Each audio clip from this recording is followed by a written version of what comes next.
And today, I publicly declare Julius Malema's EFF to be political enemy number one of the Democratic Alliance. Is the Democratic Alliance truly the enemy of black South Africans? From their fierce opposition to the EFF to recent battles over the BELA Bill that could change the future of education, the DA is often accused of prioritizing the interests of the privileged white minority. Is this just politics, or is something deeper going on? Let's dive into the facts. Hello everyone, and welcome back to Inkari. It's time. Today we are exploring the question: is the Democratic Alliance working against the interests of black South Africans?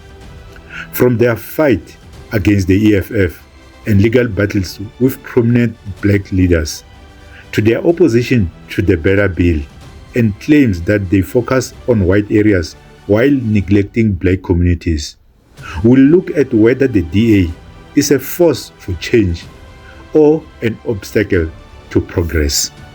We need to get Mr. Steenhuisen on the platform and have a chat with him. Why? They've decided what? He's decided himself that he's fighting against anything that is blackness. He says the EFF and the ANC are a doomsday coalition and they are enemy number one. The EFF is enemy number one. Why is the DA, which is the opposition party, making an up-and-coming opposition party enemy number one? Why is the EFF enemy number one with 10% of the vote? Why is the ANC, which is in power, which we are seeing fail each and every day, not enemy number one? Because they are the ones who are doing the worst to the people. You can't blame Julius Malema for our country falling apart, for Eskom, for any of these crises. You can't blame Julius Malema for them. You can't say he's the cause of them. He's not in government, yeah.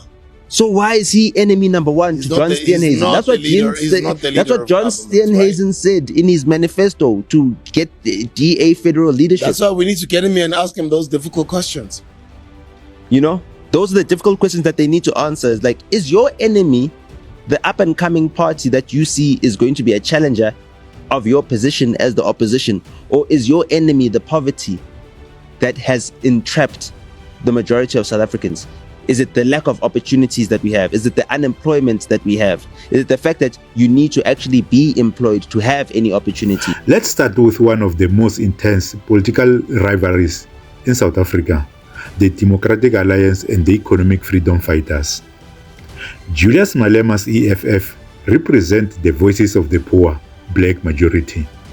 They call for radical economic changes like land expropriation without compensation and nationalization, policies that directly challenge South Africa's economic structure. The DA, on the other hand, has publicly declared the EFF as their number one enemy. But when you look closer, this isn't just about politics. Many argue that the EFF's rise threatens the existing power structures, which continues to benefit a small, mostly white elite. Is the DA's opposition to the EFF an attempt to protect that system? The EFF has become a voice for the marginalized, the ones left behind by an economy that still favors the few.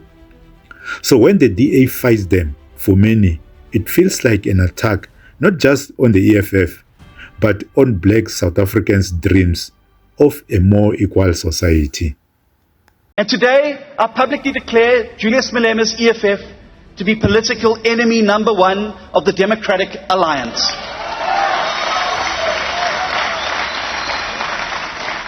And I commit the DA to fight back against the EFF at every turn, with the ultimate aim of defeating the doomsday coalition that could seal South Africa's fate next year. This is no longer about politics, Democrats. It's about the survival of democracy and the survival of South Africa. You can do whatever you want to do. They must occupy land. There's nothing you can do. There's nothing this parliament can do. With or without you, people are going to occupy land. We require no permission from you, from the president, from no one. We don't care. You can do whatever you want to do. Who are you to tell us whether we can occupy land or not? We are going to occupy land. Yes. South African occupy land. That's who we are.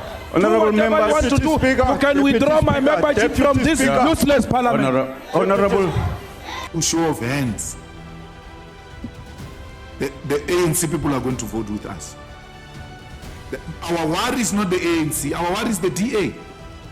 Because the DA is pretending, blowing hot and cold, this and that. Remember, the DA did not submit anything to the Section 89 panel.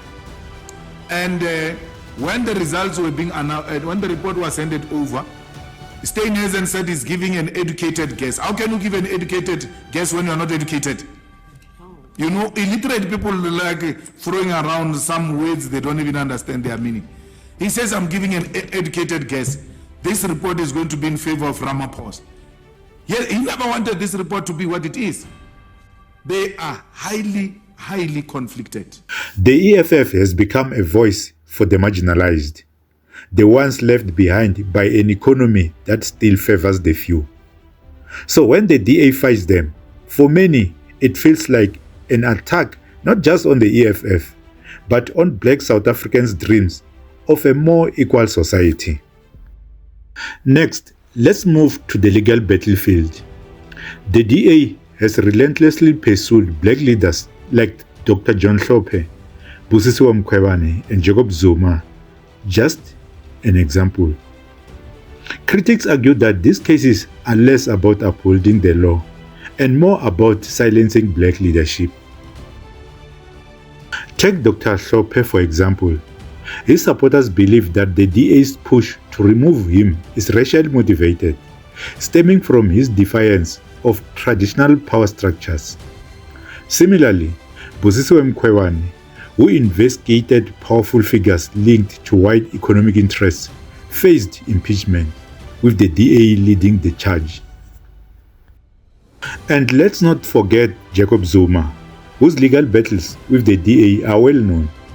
For many black South Africans, these legal actions aren't just about corruption. They see them as part of a wider effort to suppress black leaders who challenge the status quo. Now, let's talk about AfriForum, a powerful organization that defends the interests of Afrikaners. They have taken Julius Malema to court numerous times, most notably over the controversial song Dobula Ibun, Shoot the Boer. AfriForum views Malema as a threat to their vision of South Africa, and their legal challenges have been well publicized. While the DA hasn't officially aligned with AfriForum, there's a growing perception that they share common goals: to suppress Malema and protect the interests of the white minority.